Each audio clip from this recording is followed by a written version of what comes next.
what you do and don't know, both within and surrounding Baltimore. Don't ask him about preseason games, oh no, stuffing things in Griffin Basso.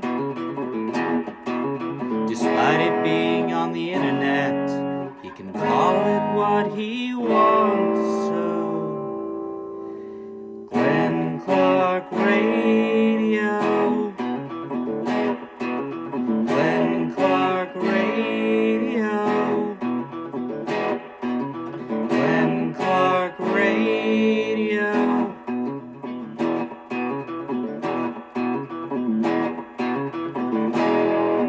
Duke sucks.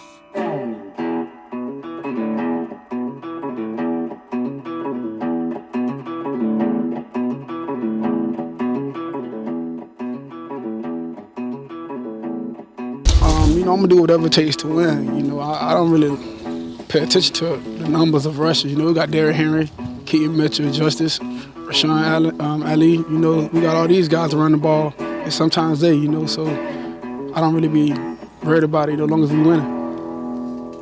Do you expect, defenses to blitz you more when they see you show up on the injury report? I mean, is that a consideration of yours? That's cool with me. I'm cool with it. We're going to see. We're going to see.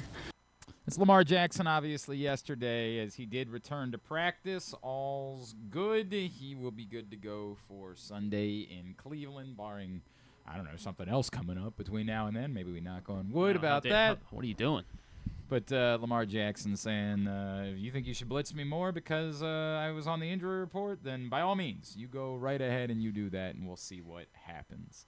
It is they're going to have the bathrooms working at the stadium there. The men's room down there. Our friend Tyus Bowser was in town this week, and he came over and hung out with me on WBAL last night. And I referenced that game. And, Lamar continues to deny that it was the poop game, right? Like, he continues to – but I was referencing it, and Tyus described it as the poop game. So I think that might be confirmation. I think that might be the final nail in the coffin of Lamar continuing to suggest that he was just cramping, and that was the reason why he had to go back to the locker room. I think we now know the facts, the truth. One day I need Pablo Torre to get on that. I need Pablo Torre to track down a plumber that worked at the stadium that can dig in and find out. You don't think Lamar flushed? Or? Well, I don't know. Maybe they've got timing on all of the flushes or something like that. Okay. I'm not sure. That's the beauty of the incident that happened on the the NBA post-game show with Ernie Johnson. There was an incident with Shaquille. What happened? There's an incident every night. You don't remember that? I don't. What? He's Shaq had a emergency. Charles Barkley is talking, and all of a sudden he just gets up, and he's like storming, and you can tell he is holding in the floodgates. Yeah. And he goes, just keep talking, Charles. Did you hear the noise that Tony Romo made on the broadcast 2 weeks ago? No, I didn't. I've shared it a couple times. So Tony Romo 2 weeks ago was doing Bills Chiefs. Right. And he made a sound that I don't know how to describe. Now, we're used to Tony Romo, like whenever he doesn't, is particularly with replays, when they're like, hey, what do you think happened there? He'll do like, I don't know. But this one was like particularly bizarre. This one was one of the strangest sounds I've ever heard him make. And I played it. I was doing the podcast with Rita, and I played it, and she was like, listen to him. He sounds like someone who needs to poop. Like, he sounds like someone who's struggling. And we've all been there. Like, we all know this feeling when you need to poop and you don't have the time or the ability to do it. I've never had that experience. No, that is amazing. Yeah, you can pull it up. Go ahead. It'll link you to the tweet. That's an annoying website, but yeah. This was the sound, and it's more of the clip here, so you can hear. It's not just the sound he made, but even the way that he sounds leading up to the sound. You're like, maybe Rita's onto something. This was from CBS 2 weeks ago in the Bills-Chiefs game, and we go. And you'll see right here, pulled, and then another hold right there. I think it was about hit. You know? And you'll see. You know? I don't know, man. Maybe he just needed to poop. We've all been there. I was. Let's see the play again. Was there something that was that ugly in the play? That's why it's a really confusing noise. Go ahead. Oh, sorry. Oh, yeah. I mean. I muted it. Oh, great. Well, I mean, were we Dynamite. going to get in trouble? Or? I don't know. I mean, there's nothing on the play that appears as though it required that type of response. We were doing the show on Tuesday, and on Tuesday I had been over it. It's my favorite sound of the year. I don't know what it is. I don't know how to describe it. Imagine trying to describe that to somebody who can't hear, right? Like you have a deaf friend over at the house, and they're like, "Oh, what was that?" And you're like, "I think he might have been dying." Like, I did not. I was for some reason. I think my wife and I were out or something. I did not see that game. well, Yeah, well, it was the Ravens played on Thursday, so I was a little, I think you were just generally a little out of tune with the NFL that day. we were decorating for Christmas at the Clark house that day. That was a very important day. It was November 2nd, so I had to wait a whole day in order to do it, and I wasn't happy about that. So What, to poop? yes, to poop. To poop. That is a fact. You had to I wait a whole day to Wow. poop. Not safe. Not something that you should be doing. You should be pooping every day. All right. We are Stan the Fan Charles is in studio with us. It is a Friday edition of Glenn Clark Radio. Coming up a little bit later on, Chad Brown, former NFL linebacker. We'd say this team that he's most known for, but we don't like them. He's going to join us. He is on the national radio call. This is the game they picked for national radio on Sunday. National radio broadcast of Ravens Browns. Well, there's Lamar Jackson's playing. I understand, and it's a 4:25 game, Yeah. which is also really weird, but such is life. But anyway, Chad, Who are we getting in our broadcast? you mean who's the TV broadcast? TV The TV broadcast is Catalan? Andrew Catalan, Charles Davis, and which of the McCourtys? Jason McCourty. Jason McCourty is the TV broadcast for. It's not my favorite team. No? Who's your favorite? I like the big time teams. I like Ian Eagle. I like Jim Nance. That's why I won't come on with you. Yeah, I like. Yeah, it actually Tom does. Brady Hang on a and- second. It might explain something. Do you call him Ian? Do I call who in? Do you say Ian Eagle when you? Because this might explain why we can't get him to come on with you. Ian Eagle. Ian Eagle. There you is go. his name. Yeah, Ian Eagle. So we might have finally gotten to the bottom of it. Like that's the reason why. Every time we say, well, maybe while Stan's in on Friday, and he's like, no. I refuse. Won't do it. But yeah, we'll talk to Chad Brown about Ravens Browns coming up a little bit. Oh, that's the reason why he's on the game. It didn't even hit me until now. His last name's Brown? Yeah, he does Oh. all the Browns Oh. games. That makes all the sense in the world. Today's show is brought to you by Game Day Men's Health in Owings Mills, Frederick, and Columbia. If you're making noises like that, oh my God, we need to use that sound. We have just figured out the best way. If when you wake up in the morning, you sound like this. I think it was. I think it's time for you to call Game Day Men's Health in Owings Mills or Frederick or Columbia. Because that's what was going on with me. I was waking up in the morning and I sounded like every morning. It was that. You know what you need though? You need a counter sound. That's like heavenly. Heavenly. You know, Okay, we'll dive into the Tony Romo archives and see if we can't come up with some other sound. Well, it doesn't have to be his voice. Anyway, so the point is, I didn't want to sound. Every time I think it's over, it's still going. I didn't want to sound like that in the morning anymore. I wanted to wake up and just get on with my day. So I couldn't figure out what was going on. I'm a man of a certain age, and they said, well, it might be that you're low T. And I said, okay, well, how would I know? They said, you come in for a free testosterone test, we'll give you your answer. Turns out, not low T at all. Lots of T. So much T. More T than when I visit my grandmother in Georgia. got you feeling like this now, right? That's not a bad one. That's not a bad one. I like this. We're working on stuff here. So they said, well, maybe instead we put you on peptide proteins and we see how it goes. And now I wake up in the morning and I don't go through the production. I don't sound like Tony. I sound instead like Neil. I'm ready to go. I'm fired up. I'm ready to meet the day. Because of Game Day Men's Health in Owings Mills, Frederick, and Columbia. Give them a call, 443-264-4454 in Owings Mills, 443-266-3505 in Columbia, 240-931-3717 in Frederick.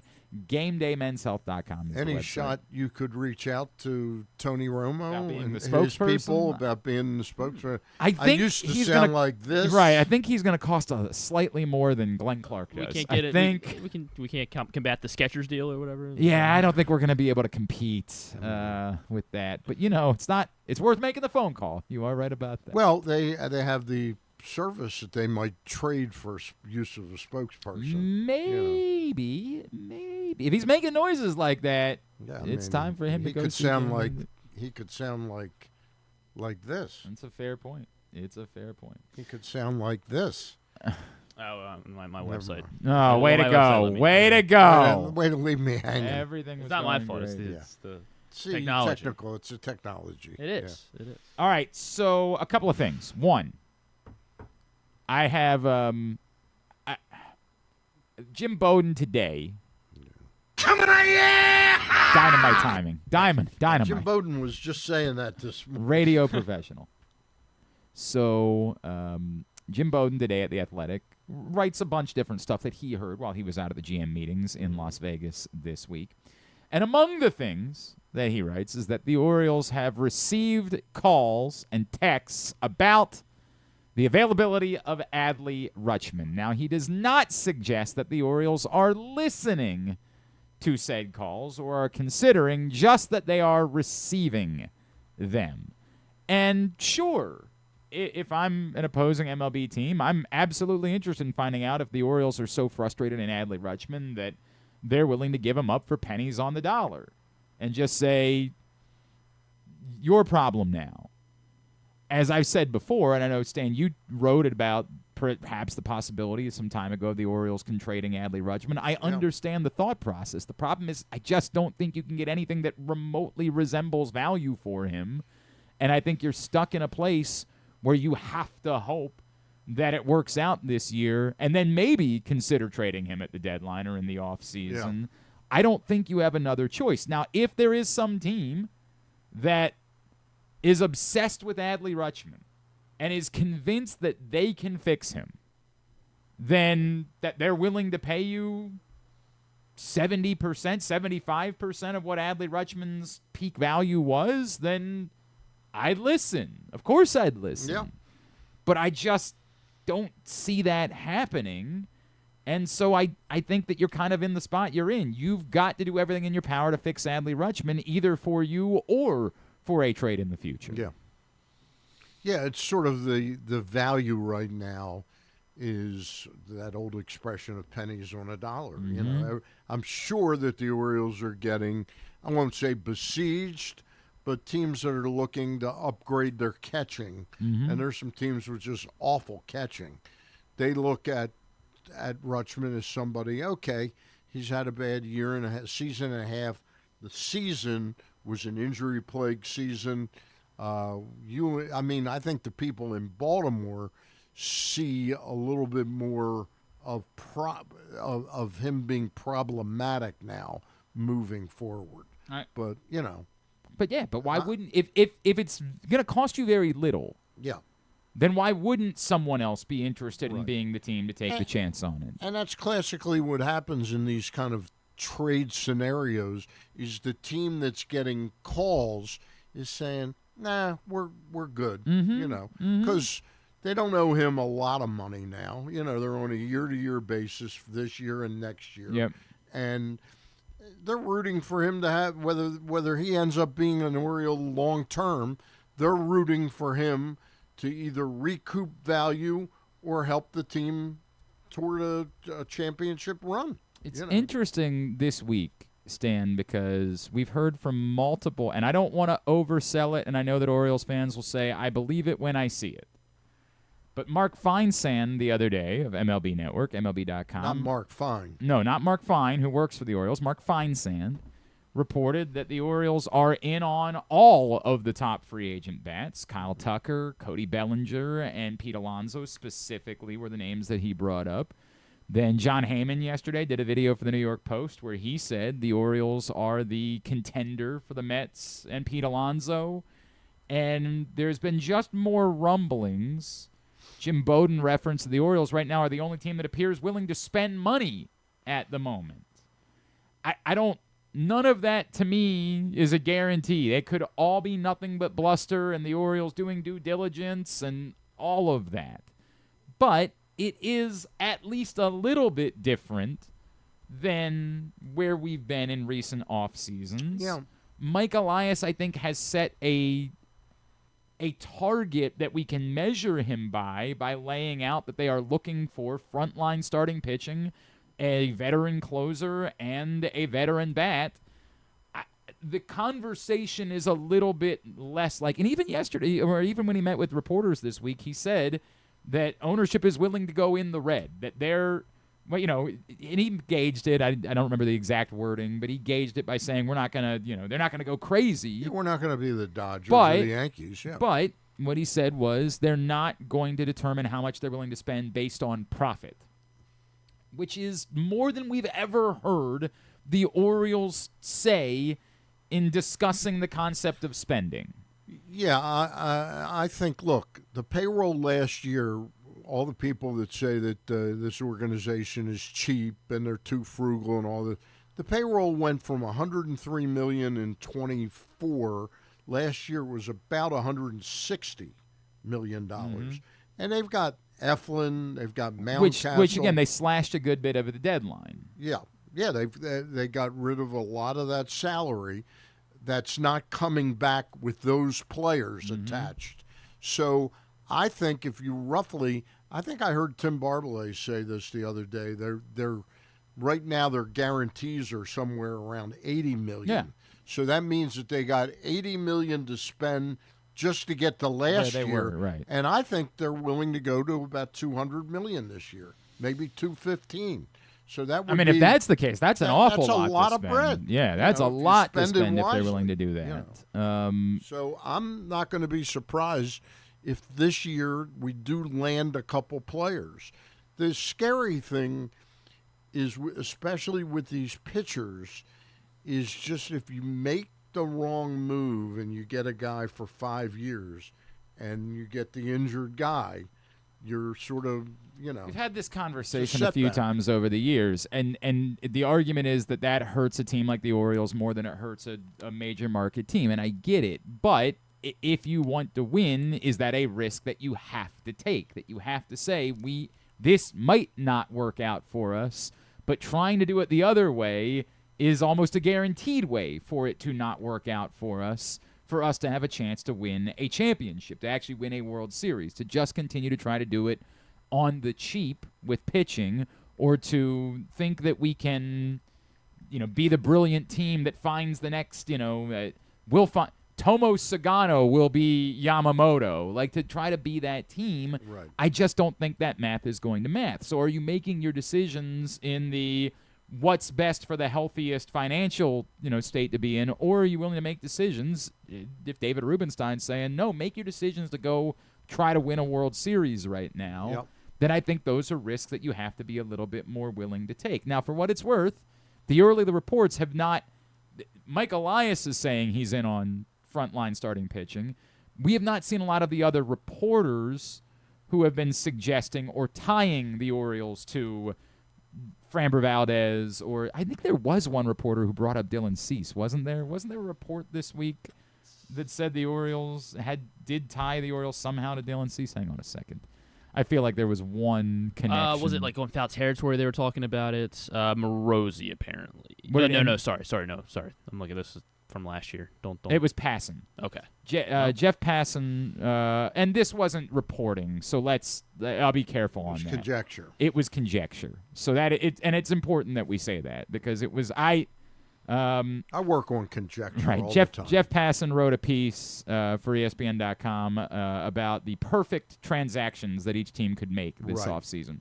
And Passan said, Baltimore is a few moves away from contending in the AL East, but those moves need to be significant, not stopgap. There is a clear top tier of starters with, I can't even know. Is it Amai? Is that how you pronounce the Japanese pitcher's name? Japanese pitcher. Framber Valdez, and the pitcher the Orioles should sign, particularly if they don't want to dip into the system like they did to acquire Burns. That move would be to sign free agent right-hander Dylan Cease. So to be clear, he wasn't reporting that the Orioles are in on Dylan Cease. He's suggesting the Orioles The should be one on thing Dylan I Cease. didn't like about that, and I read that, was they really dipped into their system to give up Ortiz and DL right. Hall. I mean, it's a complicated conversation about what they did and did not do with those two particular players.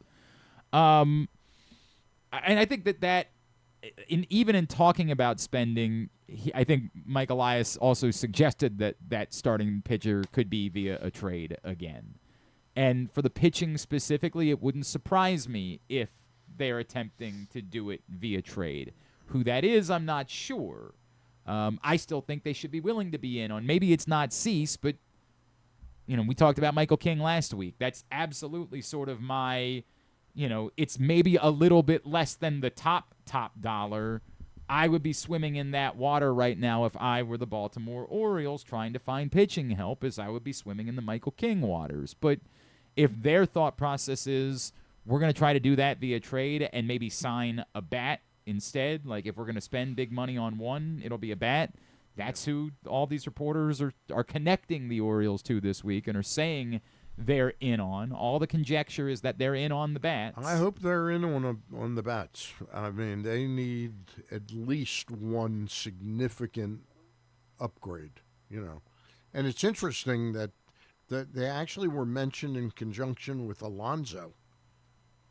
Yeah, they've been that's what John Heyman just said. John Heyman said they were the top contender for Alonso with the Mets. Like, there's been multiple reports because then all of a connecting sudden that makes Mayo really potentially expendable is what you're saying. He could potentially be in a trade at that point, because you're saying that you have to have DH at bats for Basayo. So and Tyler O'Neill, you got to plan. If you sign a positionless bat, an Alonso type, then you have no choice. Now somebody would say Alonso's a DH at this point. He's not really a first baseman anymore. I like him as a first baseman. He doesn't blow me away, but he's more than adequate to me. But what I would say is, even if you sign him as a DH, then Basayo is going to have to play some first base, because you have to have. You didn't sign Samuel Basayo to be a backup catcher. Yeah. You signed Samuel Basayo to be in the lineup. Yeah. So you don't have at bats for all of these guys, all of these positionless players.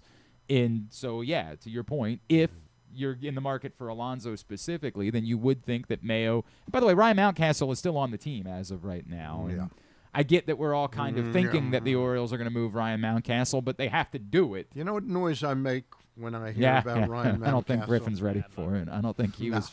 I don't think he was prepared in order. When I hear that he's gone, there'll be a noise that I really like. Oh no, he wanted the other one for that. Yeah, he wanted the other. That was the wrong setup. That's all right. It's okay. It's okay. Wait. We'll get. No, it's too. Griffin, the moment late. has the passed. The moment has passed. We tried to delay it to set up the moment. That's twice he's left me out hanging. That's the way that it works. But so I think that's why other people are more in favor of a Cody Bellinger type, that there's a more natural fit there for him to have playing time with this team. It has been interesting that Mike Elias, whether it was with me last week on WBAL, this week at the G, he's had every opportunity to say that Colton Cowser is the team center fielder, and he's done anything but say that Colton Cowser is the team center fielder, which is, unfortunately, that's what to me, that's correct. Like, that's correct. There's no world where Colton Cowser should be inheriting center field right now. He has not proven to be an everyday Major League Baseball player to this point. It would, I got laughed at by saying this about 3 months ago. It would not surprise me if Colton Cowser weren't the starting center fielder for the Norfolk Tides next year. He's gotta get fixed. We can't just keep again, pretending. You talk about you don't just want to release him or DFA him, so he's not going to get, if they go out and sign a Cody Bellinger. Where's his playing time going to come? So to me, the thing to do would let him go back down to AAA and go 2 months hitting 385 or something like that, find himself again. Then you make the decision what you want to do with him. I'm not saying that Colton Cowser can't be in the Orioles' future at all. Yeah. But there's just no world where right now you can be operating around the idea that Colton Cowser is definitively one of your outfielders. Not if Bellinger is the guy you pick up. It's ironic you say that because I've been meaning our friend John Proctor actually made it. He had a good bit the other day. He said they should keep Colton Cowser in the outfield and then sign Cody Bellinger, but also trade for Dylan Moore from Seattle so their outfield would be more cowbell. That would be pretty That good. worked for me. That one, Except I that popped. Dylan Moore I can't popped hit. in that. Yeah, It's not about that, yeah, Stan. but Neither his can name is Colton Moore. Cowser. Yeah. Bellinger's going to hit for the three of them. Right? Yeah, Bellinger will make up for all of it. The more cowbell outfield. Okay, that's interesting. It works for me. Moore, Cowser, Bellinger. Yeah, it work. It absolutely take it. works. Mostly Proctor misses on everything that he does, but that one was well a done. that one was a Well hit. done. I enjoyed that. Dan suggested, why are we dismissive of the idea that the Orioles should go get Kyle Tucker? Tucker is the answer. Well, 'cause Tucker his name is isn't Moore, Cow, or Bell. It's a great point. So. It does not fit in the Bruce Dickinson outfield. It does not fit whatsoever. Orioles are not going to end up with Kyle Tucker. And that's the is he the perfect fit? Of course he's the perfect fit. The problem is he's the perfect fit for everybody. And teams and everybody, some of the everybody Yes, have are a lot more inevitably money. going to Yeah. say, go ahead, let the you find out what the Orioles market is, Right. let them set it, Right. and then we'll come beat in it with by the $100 million, the actual yeah. number. That's the way it's going to go. He's going to be a Dodger. That's just the way that it I works. give him one shot. The one other team I think could sign him would be the Phillies. Because Okay, I don't yeah. think the Phillies. I think the Phillies are going to end up with either Tucker or Bregman. They're going to end up with one of the two of them. There's some thoughts the Red Sox could be in on Tucker too, correct? Yeah. I would love God, I would go streaking if Kyle Tucker was signed by the Orioles. Should we lock the? You will. You'll go. I'll streaking. go. I'm not gonna. wouldn't mind. I'll Come put on. on. No, I'm gonna. They're put not on gonna sign Kyle the Tucker. Speedo. I'm putting on the Speedo. I wouldn't mind for him. Forrest Tucker. Forrest Tucker. That's gonna be your answer. Well, there's another Tucker that's available right now that I'd probably avoid. Yeah. That guy, Mike Preston, apparently banging You the see what drum. happens when a guy misses another kick. See what happens. Oh, well, he's going to be employed. I have no doubt that he's going to be employed, but just not in favor of it being in Baltimore. It's not going to be. Even with all of the questions I have about Tyler Loop, Very windy in Cleveland. I have a lot. Look, man, I've got a lot of questions about Tyler Loop. I really do. I thought it was the right thing for them to put him out there to try a 56-yarder indoors the other day, but he missed it. So the questions continue for me about whether Tyler Loop is someone that can make a kick if your season is on the line. I am at some having point. the hardest time for the first time in my life at actually seeing where kicks end up sometimes. They're Where did using that- weird angles. I Where feel did like that more and more. 56-yard kick? Where did he miss? Was it short? No, it wasn't short. He was He left had hash, right? So Yeah. was it way? Oh, actually, wa- I did see the yeah. replay. It tailed. It flew past on the left, right? I mean, he had the leg for it. He did. It's not a question of whether he has the leg. Look, He's got the leg. the guy's not Justin Tucker, but so far there hasn't been any accusations from massage. We do have that therapists. going for us. We do have that going for us, which They made a is football nice. decision, though. They did. They made a football decision. Look, man, I hope Tyler Loop figures it out. There's two different. Their concern about developing a kicker versus their concern about trying to win a Super Bowl are two different conversations. And at some point, you may need to be able to make a 54-yarder to win a game with your season on the line. And right now, Tyler Loop has missed 2 of the 3 kicks that he's attempted from beyond 50 yards. And so I am nervous about that, but not nervous enough to consider a reunion with Justin Tucker. I just don't think that can be in the cards. You know, in this day and age, with how the high percentage of going for it is, you know, I know it's nice to have that comfortability with Justin Tucker. But the last couple of years, he hadn't been used nearly as much as last year. He wasn't even good. Yeah. And I think a lot of people are sort of assuming that happened because he knew it was coming. And now that maybe that it's out there and he is not living in dread anymore, he could just, if you were to sign him, he could be Justin Tucker again. But no. I say it in Spanish. No. Say it in German. 9. I don't think I know no in any other languages.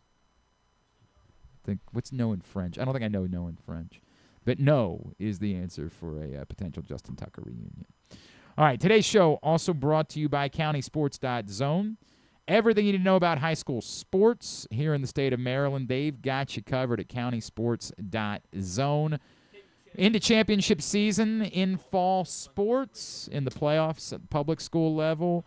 They already gave out some soccer championships, and if you missed any of it, you can find out the results at countysports.zone and this week's matchups as we get closer and closer to the state championships.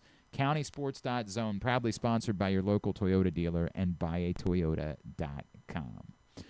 Ravens Browns this Sunday in Cleveland. Our next guest is going to be on the call for Compass Media Networks doing the national radio broadcast. He is a two-time All-Pro former linebacker who played for a number of teams, including one that we'll just pretend like never happened. He is Chad Brown, and he is with us now here on GCR.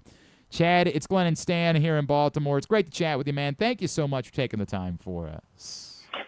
Well, happy Football Friday to you for sure. How you guys doing? Everything is good here. We're good. Yeah, the Ravens seem to have figured some things out the last few weeks, so life is okay again in Baltimore. Chad, I'm sure you guys are going to be talking about it on the broadcast. There's this weird scenario where it's the Ravens and the Browns, and yet the last 4 years, the Ravens haven't swept the Browns once. And they've lost 3 of the last 4 games they've played in Cleveland. What do you make of that and how relevant it is and the difficulty, even if we think one of these teams is better than the other, the difficulty of trying to win a second game against the Browns this season? When you are in division, sometimes the difference in teams is not so massive. And obviously, from a talent perspective, everyone would say the Ravens are the more talented football team. I don't think you would get much argument there. But when you know your opponent so well, as you do with a division opponent where you play them twice a year, there can be a bit of an evening out of that difference between talent. And that familiarity gives you an opportunity. So for the Ravens trying to sweep the Browns for the first time since 2020, I think that's probably the main factor in these past unsuccessful attempts to get that done. Now, the difference is this year, the Browns have lost 5 of their last 6. Obviously, the Ravens have won 3 in a row. Teams are going in opposite directions. So you would think that lends itself towards the Ravens even more. We're the more talented team. We're playing better football right now. But again, that familiarity, that comfort level with your opponent, not just from a X's and O's and schematic standpoint, but also on the individual matchup standpoint as well. Myles Garrett has had tremendous success against the Ravens. And so no matter what the Ravens throw at him, and he walks this game believing he's going to make plays. He's going to get to Lamar Jackson because he's done it so many times in the past. And there's a confidence factor in this as well for those individual matchups. The Browns specifically, you bring up Myles Garrett, obviously, Chad, who is otherworldly, and yet, he had 5 sacks in a game a couple weeks ago, and the Browns still lost by, 3 touchdowns. It's just sort of their reality. Is there something that makes them more dangerous than perhaps we might think in looking at a Dylan Gabriel who has struggled and a defense that we know that's good, but it just feels like is being asked to do entirely too much right now? Well, to your point about the Browns offense, they're no higher than 26 in any offensive category, and they're dead last in yards per pass. They're 31st in total yards. They're tied for 30th on third down. But they've only lost 2 fumbles, so they're clean with the football most of the time. So there's definitely some bad things there. But on the the defensive side of the ball, they're actually really good. And it's more than just Myles Garrett sacking your quarterback and everyone else out there not getting it done. They're second in yards per carry defensively. They're second in overall pass yards given up. Second in total yards given up. They're leading the league in first downs given up per game. So there's some talented players on that Cleveland Browns defense, and together they play a pretty good style of defense. Now, this offense doesn't support what the defense does. That's the reason why their record is what it is. But at the same time, you can run into some difficulties going against the talented Browns defense, which has playmakers at all three levels. Chad, I just want to stick with the Browns offense because we know how formidable their defense can be. You know, Kevin Stefanski has got to be kind of running on fumes right now in his Cleveland Browns coaching career. Why do you think it is that we haven't seen Shedeur Sanders at all this year? Is he that bad in practice, or is he such a jackass, or what could be the reason that they haven't seen fit to put him on the field? It's the most asked and, yes, least answered question I've seen in football this year. I'm a Colorado Buffalo, so obviously I saw Shedeur at Colorado. Right. He was a tremendous player for the Buffs. So going into the draft, number one, I thought he would be drafted higher, most likely. Sure. I thought some of the first pick overall thoughts were a bit too high, but certainly I didn't think he would slide all the way back as far as he did. But for Kevin Stefanski, he finds himself in a difficult spot now, and particularly because of the lack of detail in any question that's asked about Shedeur. If Shedeur gets on the field and plays well, that doesn't look good for them at all. And then if he doesn't play well, now we've got to use our number one, what could end up being our first-round pick to draft another quarterback after we got these two guys who can't play. So either way, either the coach looks bad or the GM looks bad. No one wins in this scenario once Shedeur gets on the field. But I get the feeling that they're just trying to kick this can down the road enough to give Shedeur a small window to start some games towards the end of the season. And go ahead. Sorry, go ahead. And is Deshaun Watson even a possibility the last 2 or 3 weeks of the season? I wouldn't think so. I wouldn't think so. With him coming back from the injury, with the way this Browns team is playing offensively, with playoffs essentially, being out the window at this point now, almost mathematically, it's hard to imagine them going back to Deshaun Watson. So this quarterback situation they find themselves in, Joe Flacco's now someplace else and has played well a couple of games. Yeah, it's an unfortunate situation that they are, and there's no real positive path for them to take. Dillon Gabriel needs a very specific style of offense to be successful. Yeah. I called some of his games when he was at Oregon and at Oklahoma. He can be successful, but you have to be super specific with the short passing game, a lot of in-breaking routes. Once you get away from that, he's not going to be successful. And then we just talked about the Shedeur thing, where either the head coach or the general manager look awful in this situation. Yeah. So what do we do there? I don't envy their position, but from a football perspective, I would love to call the game where Shedeur gets his first action. I'd love to be involved in that call because that would be breaking news from a football perspective. And at some point, if Dillon Gabriel continues to look the way that he does, maybe you just don't have a choice, that you got to do something else. We'll see if that happens this Sunday. Chad Brown is with us. He's on the call for Ravens Browns for Compass Media Networks. Chad, let's talk about the Ravens. It was a disastrous start at 1-5. The defense looked horrible. Lamar Jackson was hurt. Now, all of a sudden, they're the overwhelming favorite to win the AFC North, despite the fact they're not even back at 500 yet. What do you make specifically as a defensive guy of what's happened? There's been a lot made of bringing in Alohi Gilman and the way they've been using Kyle Hamilton and how dramatically that's changed the defense. Should we buy into the idea that the defense has completely changed, that we can ignore what happened at the beginning of the season, that this is what you're going to get moving forward? Do they still have to prove that in the next few weeks? Well, in the next few weeks, with the Browns this weekend and then followed by the Jets and Bengals, maybe we don't have to prove this for a few weeks because they play the Steelers. And based on what the Steelers did last week, maybe that's another fairly easy matchup. And then it's the Bengals after that. So maybe their first true test won't come until December 21st against the Patriots. I mean, that is possible. That's why the folks are favoring the Ravens to win this division. Yeah. This schedule just lines up for them in such a perfect way where they've gotten healthy. They've made some moves defensively. Talked about Kyle Hamilton. That move is playing great dividends on the defensive side of the ball. And they're coming across a string of opponents that allow them to get some of these smaller things right before playing the Patriots on the 21st and then the Packers on the 28th and finishing up against Steelers on January 4th. So they have a possibility of going into the playoffs with some rhythm, with some confidence, and some opportunities against some lesser opponents.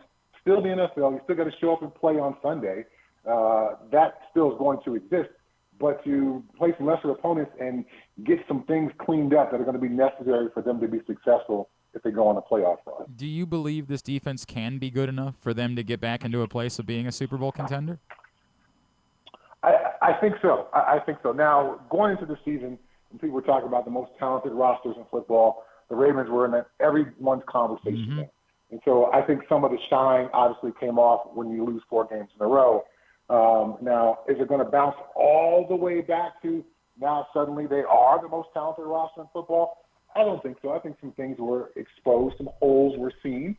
But I think they can be a good enough defense if Lamar Jackson and that offense get things going. Particularly, the playoff football changes so much. And the teams that have the best ability to run the football, particularly when you have a quarterback who can do it like Lamar Jackson, and then a running back like Derrick Henry who can impose his will and beat up the defense if the play calling allows that to happen. Yes, this defense is good enough to take them on a deep playoff run. Chad, Zach Orr, we've watched him in his 2 years as the defensive coordinator. Last year, the team got off to a really horrendous start defensively. I think they were only 1-3 last year. And then they brought in Dean Pease to kind of help Zach Orr. This year, during the offseason, they hired an experienced coach in Chuck Pagano to come in and be the secondary coach. Do you think that Pagano behind the scenes is doing some of the same things with Zach Orr that Pease did last year, or is it just the team got a little healthier and Zach got his message across a little better? Well, I think getting healthy certainly matters, and moving a guy like Kyle Hamilton to a place where he can be more effective and more involved, play in and play out, that's a smart move as well. But yeah. When you talk about these older defensive guys, I was coached by Dean Pease as a linebacker in New England towards the end of my career. Mm-hmm. Chuck Pagano's been around for a long time. They have just seen so much football. And when you are a younger coordinator like Zach Orr, you haven't seen as much. And there's just some things that are just not going to be on your radar. Some small little subtle tweaks that can change things considerably. And so I've always thought from a coaching staff perspective, the teams that have an older guy around to consult with the young, hot coordinator or the guy who's getting his first opportunity to be a coordinator, that's a great formula. Because a lot of times early on, that guy will sit back and, allow things to unfold so he can see what needs to be changed. And he subtly gets into that guy's ear, and you see these changes start to happen. He's not looking to upset the authority of the coordinator or become a coordinator or play calling himself. No, let me see, let me learn, let me see what we can do, and then I'll rely upon my vast football experience to give you some things each week to think about that will make you a better play caller and allow us to be more successful. So it's hard to imagine after the situation with Dean Pease last year that Chuck Pagano's not serving in a very similar role this year and kind of being that defensive coordinator whisperer as you would have it. Chad, one of the concerns, we bring up the defense, now it's turned around, but I think one of the concerns that's popped up in the last few weeks for the Ravens has been the play of the offensive line, and particularly their 2 guards. And a week ago, they went just 2 for 5 in the red zone in scoring touchdowns, which, it wasn't the end of the world. They still won the game, but, this is a team that has Lamar Jackson and Derrick Henry. It feels like they should be the team that has, a cheat code when they're in those situations. In watching the film this week and getting ready for the game, has it jumped up at you that perhaps the guard play, the offensive line, might be a legitimate problem for the Ravens in trying to compete to win a championship this season? I think so. I think so. And as this team starts to play better, there were so many parts that were dysfunctional early this season. But now that things are starting to pick up, you begin to see which units are lagging behind and getting better as the season's gone along.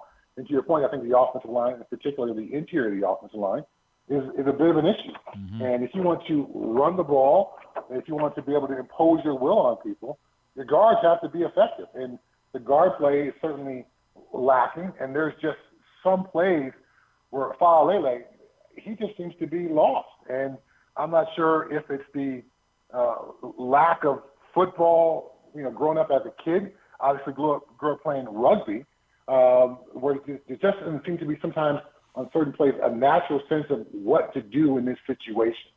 And he looks a little lost and confused. And to be a guy that big and that powerful, yet, there's 5 to 8 plays a game where he's completely ineffective and doesn't seem to know what to do, where to put that big body, or who to put that big body on.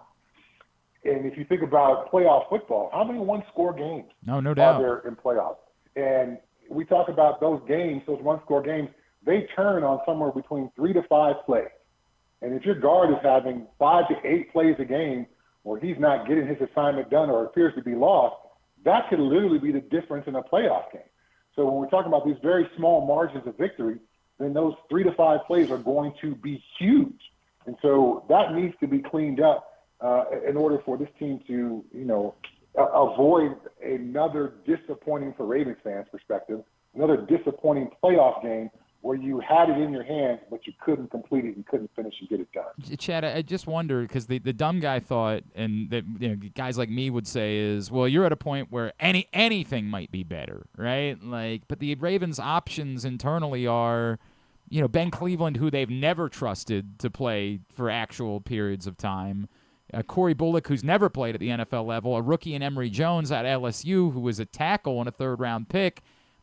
Is it at a point where you might just be better off doing anything, or is that reckless to put someone out there that isn't proven and try to give them a chance to crack the code along the offensive line?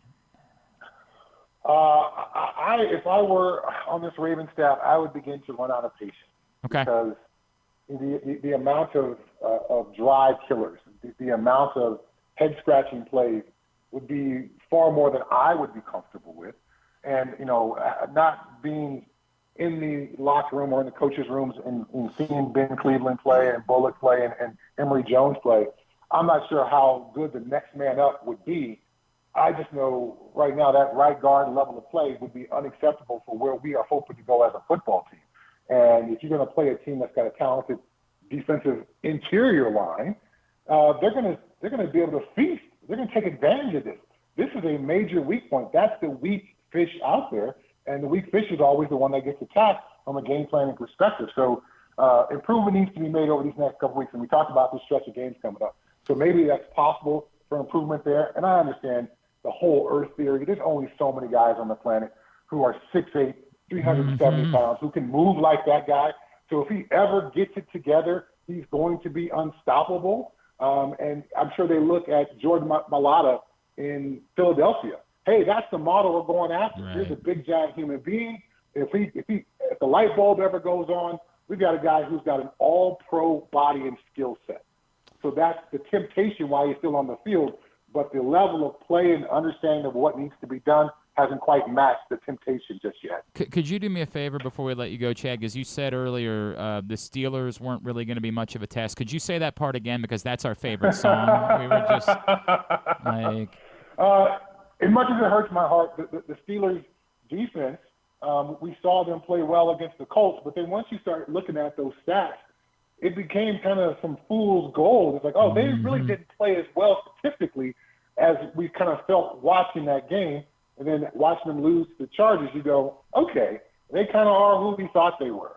And so they're just not – they're highly paid. They're just not playing at a good level right now. They're not playing Steeler-level defense as much as it hurts my heart to say May it stay that way forever. Chad, before we let you go, I can explain that Colts game. I took the Colts in my pick'em. Yeah, really screwed everything up. I screwed that up. That was really on gold. Stan, not a story about the Steelers at all. Chad Brown, anything Well- else that we can plug for you besides make sure people are listening to the broadcast on Sunday? Every weekend I'm doing a game somewhere around the country, either college or NFL. I got the Big Ten Championship coming up December 6th, so certainly you can follow me at Chad Brown 94 on X and on Compass Media Radio Broadcast. Chad, really appreciate it, man. Thanks so Thank you, much for Chad. taking the time for us. Thanks for having me on. I appreciate it. That's Chad Brown, former NFL linebacker, and he'll be on the call for Ravens Browns on the national radio I'm call. surprised you Compass Media. didn't ask him, an accomplished, former player broadcaster, what that sound was that Tony Romo was making. Yeah, when we come back when we come back in, the World Series is in the books. The awards have all been given out. So now we know who was the loser in our MLB predictions. I think we know. It could have been anybody. It could have been anybody. But we'll determine it next. It's Glenn Clark Radio. The weather's getting cooler, so when you and your family are picking out a place to dine, be it lunch or dinner, let's make it nice and easy. Now, with 2 great locations, the Costas Inn remains your #1 destination. Whether you want to get steamed crabs and the full Costas menu out at the original location at 4100 North Point Boulevard, or sample the complete menu minus the steamed crabs at the new location above the grandstand at the Timonium Racetrack, Costas is your place to go. Check out the website, CostasInn.com, for a look at the menu, and if you want to plan that crab feast, call 410-477-1975. The Costas Inn. Gambling can be a fun and entertaining experience, but there are risks involved. If you're planning on betting on the game at the casino or on your phone or computer, know your limit, stay within it. Set a budget and a time to stop. Remember, gambling isn't a financial solution, and it doesn't mix well with alcohol or drugs. Know the risks and have a plan before you begin gambling. For free and confidential services, call 1-800-GAMBLER 24/7 or go to helpmygamblingproblem.org. The latest edition of Press Box is available now. On the cover, Don Marcus profiles new Maryland Athletic Director Jim Smith, breaking down the challenge he faces in his new role and the unique background he brings to the job. Also inside, Brandon Schwartzberg takes an in-depth look at Orioles outfielder Dylan Beavers. And we meet college basketball players from all the programs around the state before the season gets underway. Press Box is available for free at over 250 locations throughout the region. And starting this month, you can find us at Baltimore area High's Dairy Store locations. Plus, you can read the entire issue online at PressBoxOnline.com, where you can also find great betting advice and the best daily coverage of the Orioles, Ravens, and Terps. Get ready to hit the ultimate holiday jackpot at Live Casino during the live action $1 million giveaway. Every Friday through December 26th, we'll draw 25 lucky cash winners, but only one winner each Friday will advance to the final rounds on December 26th, where you could win $1 million in just 3 spins. Come make your million, only at Live Casino. At Erndale Mills, must be 21. Please play responsibly. For help, visit mdgamblinghelp.org or call 1-800-GAMBLER.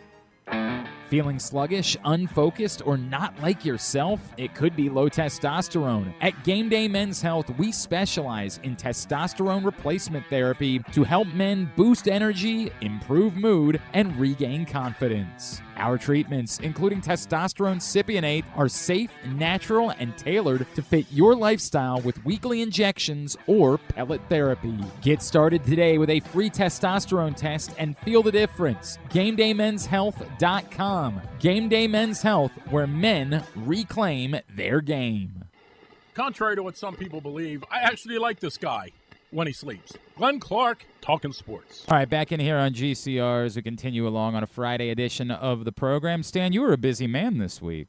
Yeah, I had 2 interviews. Got a chance to chat with Jim Smith, the new athletic director at the University of Maryland, as he really is hit the ground running out there. Obviously, he's got a tough situation with football program, but it seems like for the time being, the football program, no matter who's the head man, is in some very tough waters there, you know. It's the reality of it. But I lived in Durham for a couple of years when they were in the midst of the pits. I forget the name of the coach. He had been an assistant to Steve Spurrier in the late 90s. and they brought him in at Steve's suggestion to Duke, and he was absolutely horrible. He was like 12 and 55. I can't think of any of their coaches before. Ted Roof was David. his Ted Roof. Ted I Roof remember was that, his defensive right? coordinator, and Ted didn't get the job done either. And then they brought in this guy, I forget his name, the guy that the quarterback was David Cutcliffe. Cutcliffe, who was fantastic, and suddenly listen, Duke's never Duke's not going to win a national championship. Well, and it's funny you say he was fantastic, right? Because he finished with a 77-97 record, right? Right, but he brought them back correct. he brought them back into some relevance. Carl Franks is who you were thinking of. Yeah, Carl Franks. What was his total record? 7-45. 7-45. Yes. That's not good. No, it's not good. But this is this is what makes the complicated every time. And by the way, you can catch Stan's shows because it was both Jim Smith and Rick Dempsey this week. You can find them Facebook.com/PressBoxSports, YouTube.com/PressBoxOnline, or PressBoxOnline.com/video. Is always brought to you by the Costas Inn and the all-new Costas Inn in Timonium. But it's a complicated conversation. I do if this ends 4-8. It's going to be really tough to bring Mike Locksley. It's tough to finish on an 8-game losing streak. That is really painful. I understand right now why when people are bombarding Jim Smith with questions, he's saying the season's got to play out. Right. We got to do that. Because if they did somehow go out and beat Illinois, and I get it, none of us think they're doing that. No. But if they did, and then maybe beat Michigan State to wrap the season, which is plausible. Possible. Yeah. Even though it's a road game, but that's a plausible place you could win. If they were to do that and finish 6-6, then on the whole, as infuriating as the 5-game losing streak would have been in the middle, that would actually be a sign of progress from where they were.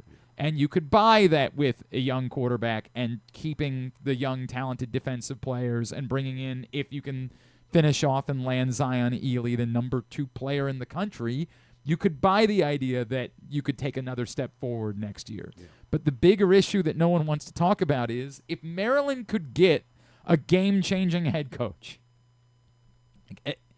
It's easy to look at what Indiana's done and say, that's proof of what you could be. Right. What Indiana's done is 1 in a million. It's 1 in a million. By the way, if Curt Cignetti wanted to come to Maryland, all in. I love Mike Locksley. I'll pack his bags for him if Curt Cignetti's coming. You are just rolling the dice that the next guy is going to be able to solve a problem that no one has been able to solve. Right. And even the comparison at Duke would be, if Maryland was in the ACC, they wouldn't be 4 and 5 right now. But they were in the ACC when Carl Franks and Ted Roof were there, and football was essentially dead. It's now a viable commodity. Ish, yeah, it's ish. Well, I'd take ish, Right, but I'm saying I'd that I'd take a level higher I'm than telling the Mayo if Maryland Bowl, were Duke's in Mayo. if Maryland were in the ACC, they would be at that level. But they're not. This is the problem. The problem is Maryland's trying to swim in waters where they don't belong. That's the reality, football-wise. They do not belong swimming in this waters. And the sport, for the one, Indiana is the one. There's not 5 other examples of programs that have gone from doormats to competing at the national level. The best is maybe you could be Duke. And with respect to Duke, they stink for the most part. They're not competing to win a championship. They're just competing to not be an embarrassment. That's their win. Their win is we're not embarrassing. That's... Well, after what we've gone through with the exception being the Bobby Ross era and the Friedgen era. And the Friedgen era. Right. Other than that, the last 35 years, Maryland football has been essentially an abomination. Correct. 100%. So to go to what Duke has done somewhere between but Indiana Duke couldn't do this in the Big Ten. No, Duke would have no prayer of Duke would be Maryland or worse in the Big Ten. That's the problem is you're trying to do it in a league you don't belong in. Right. You cannot compete with these programs. Right. And you want to change the coach for the sake of changing the coach, by all means, change the coach. But what I'm telling you is, my gut is, it's just going to be the same thing. The only thing I could say about Mike Locksley is he has gotten kids that Maryland's never been able to get before. Now, do I think he's proven to have some limitations as a coach? Yes. I think that's the larger discussion is, and he's made improvements each year on his coaching staff, but is there somebody that could be his associate head like a coach? Shadow, right? That would be just a little bit, I think Mike does a great job at the PR, at the effort in getting the kids, and every now nil is the whole game changer on how much you have to spend. But it comes down in the games. I'd love to see how this season would have played out had they won the Washington game. Oh, yeah, sure, Yeah. 100%. Like there's lots of that. I don't know what's going to happen. Yeah. Again, if they lose all three, my gut tells me they're going to fire Mike Locksley because it's just really hard to bounce back from losing 8 straight games. That is really a difficult thing to do. The only thing about the equation is who is the replacement and how is he going to be better.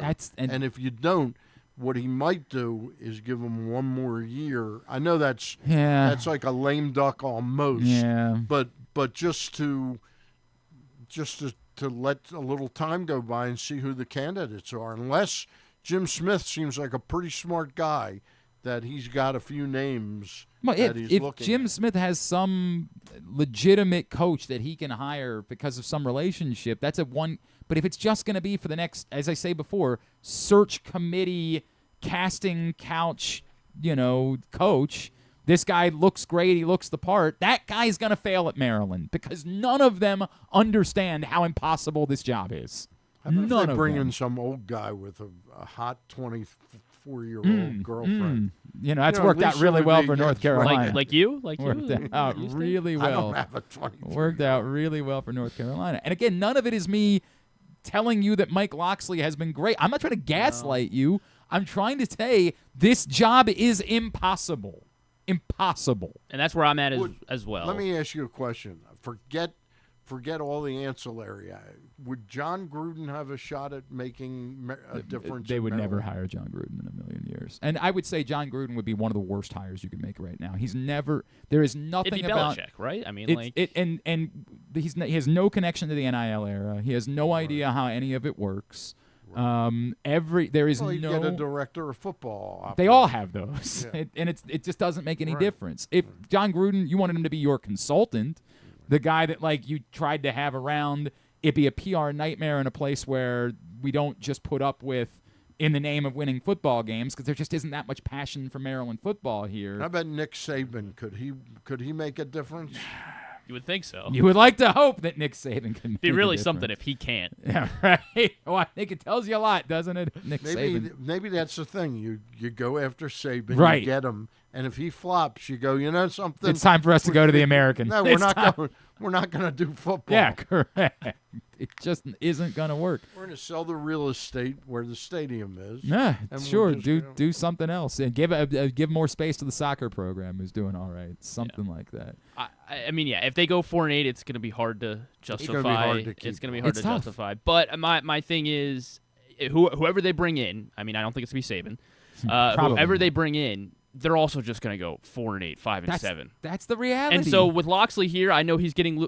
I want to root for local kids. I don't want to lose the Malik. I don't want to lose the Sydney Stewart. I don't want to lose the Zion Ely's. So if they're going to be here, I'd like to sit and have hope that somehow that group of kids can find a way to win. That's the year they're going to figure out a way to win 7 games somehow, and that's going to be the high water mark that you're ever going to get. And to be fair, he did do that. It's the part that we want to dismiss because of the last 2 years, but he did go to and win 3 straight bowl games, and that was a thing that actually happened. And it's the problem that you can't say out loud because somebody wants to say, right, but you're supposed to build off of that. At Maryland, that's as good as you're getting. Again, unless you hit the lottery, the way Indiana hit the lottery. It's a 1 in a million what Indiana has done. This thing where you could be the next Indiana. It's like me saying if I buy a lottery ticket, I could be a millionaire. I mean, if this is what they're gonna, if they want to move on from locks, then that's what it's gonna become. It's just gonna be lottery ticket every 2 years. Every couple of years, it's scratching another lottery ticket and hope. And maybe that's what they should do. Maybe that's the reality. But it's the job. The job. All right, let's do it. Let's look back.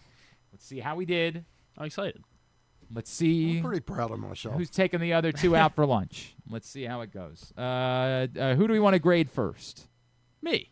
All right, we'll grade Griffin first. Griffin's picks. And remember, we, of course, updated some of these picks at the halfway point of the year. Griffin picked the Philadelphia Phillies to win the NL East, so 1 point for Griffin. Griffin picked the Chicago Cubs to win the NL Central, so no. He picked the Dodgers to win the NL West, so 2 points for Griffin. In the wild cards, he picked the Mets, the Padres, and the Reds, and bought the Reds for $4. Yeah, that was a risky as bet. a wild card winner. That was a pretty wild.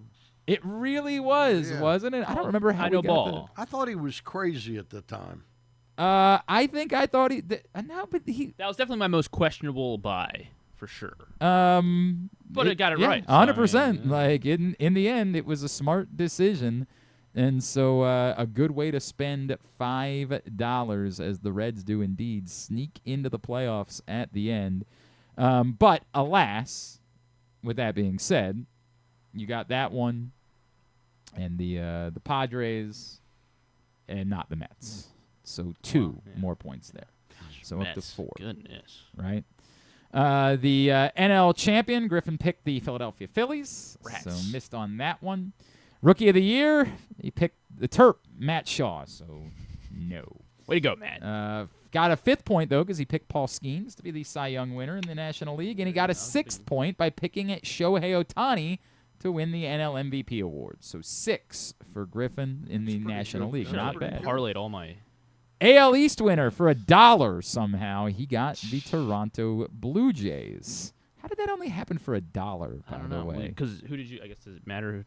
Was it whoever you guys? I don't remember. But the Blue Jays, of course, give him a 7. How much money do we have to spend? We have 15, I believe, is the number 15. that we have. Yeah. So the Blue Jays give him a 7th point. He had the Royals to win the Central, so no. How'd they do? Yeah, no. He had the Astros to win the West, so also no.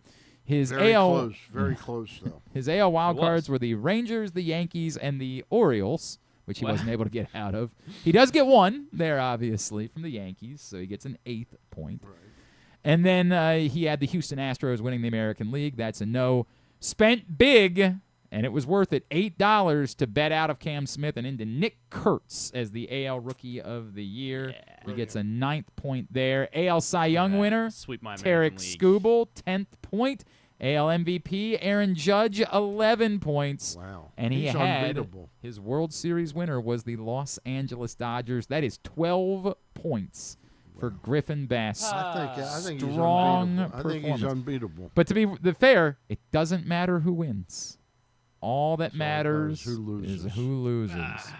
All right, so to We don't even need any more baseball guests on the myself, show. you're just going to handle I'm just baseball. Well, is that the reason why we stopped booking guests? Is that what it was? I mean, why talk to anyone else when I'm here? Got it. For myself, I had the Phillies winning the NL East, so that's a point. I had the Cubs winning the Central, and I try to figure out like where we were with that. Is there a reason why I didn't try to bet out of that?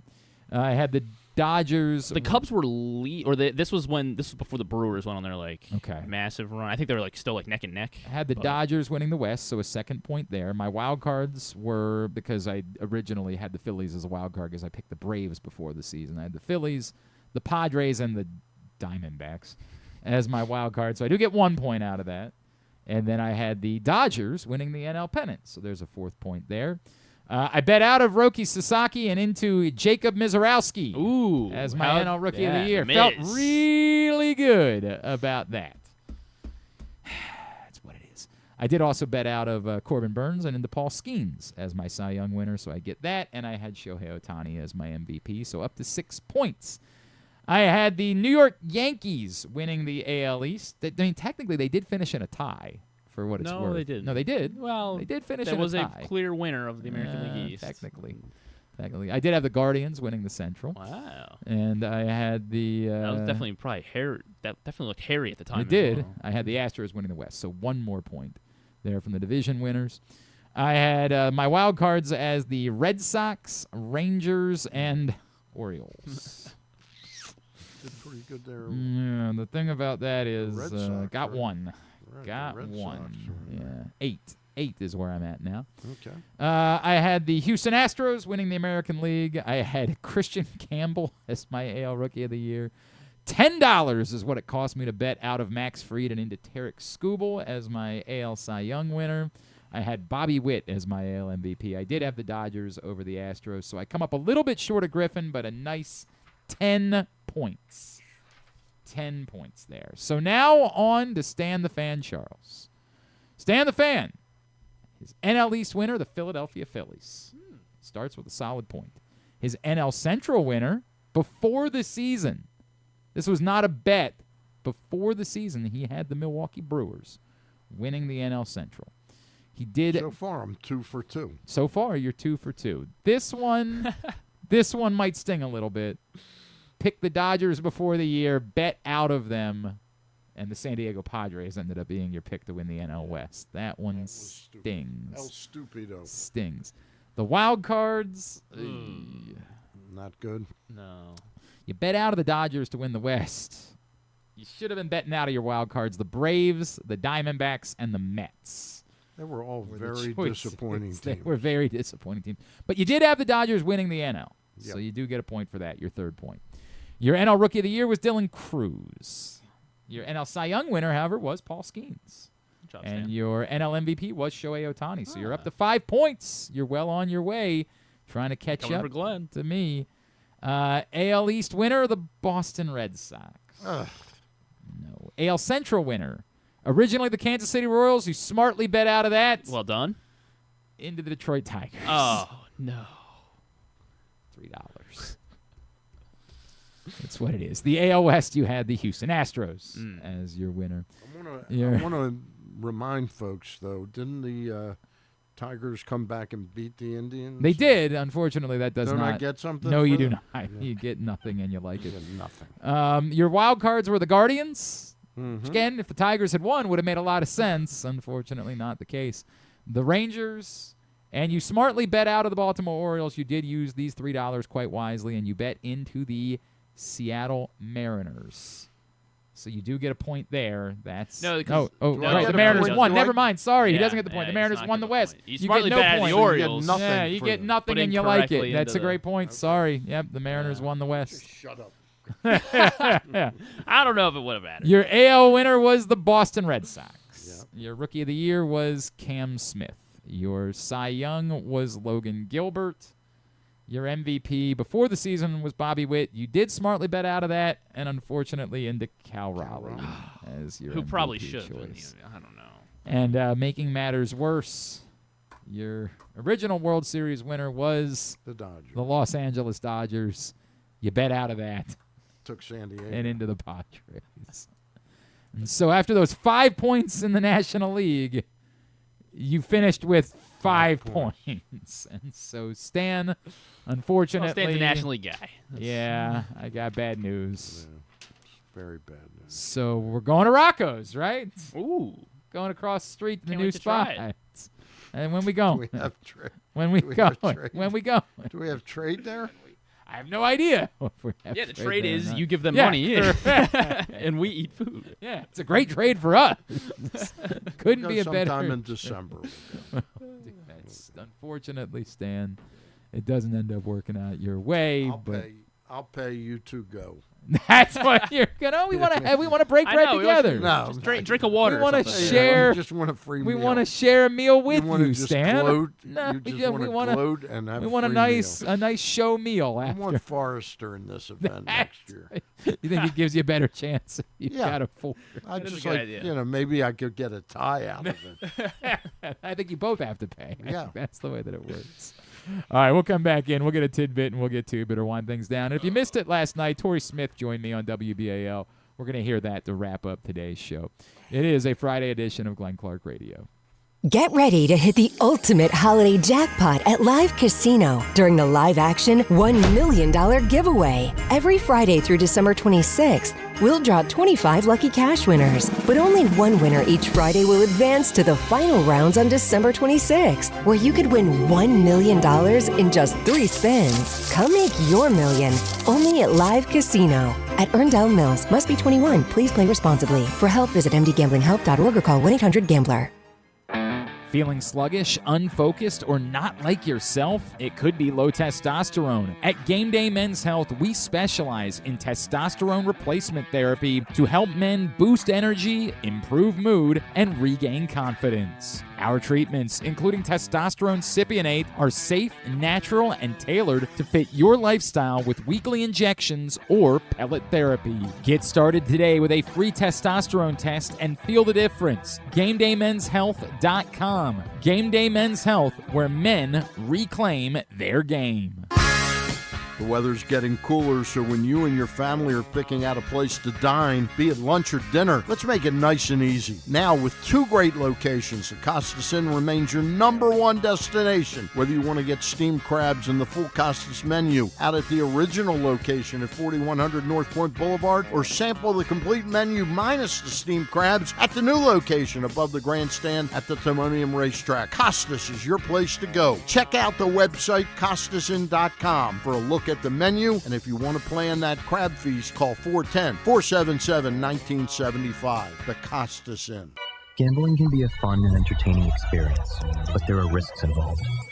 If you're planning on betting on the game at the casino or on your phone or computer, know your limit, stay within it. Set a budget and a time to stop. Remember, gambling isn't a financial solution, and it doesn't mix well with alcohol or drugs. Know the risks and have a plan before you begin gambling.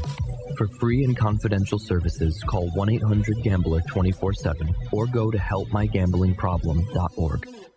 Looking for Baltimore's premier waterfront dining experience? Head to Nick's Fish House, located in the Baltimore Peninsula. Enjoy crabs all year long, plus happy hour Monday through Thursday from 3 to 6. Planning a celebration? From rehearsal dinners to corporate crab feasts, Nick's is the spot to make it unforgettable. And the fun doesn't stop there. Live music fills the air every Thursday through Sunday. Check out the full lineup at nicksfishhouse.com. Nick's, it's where Baltimore comes to eat, drink, and play by the water. Make the most out of every day in your Toyota RAV4. Available in hybrid or gas-only models. A RAV4 can get you where you want to go in style. Check out buyatoyota.com for deals on new RAV4s from your local Toyota dealer today. Coming back in here with Glenn and the other guy, Garrett, whatever his name is. You know who they are. Just tell him because we got to come back and do the show. 99 and 2000. Just Griffin gave Stan his tidbit from yesterday, and Stan Red Sox. Idiotic question.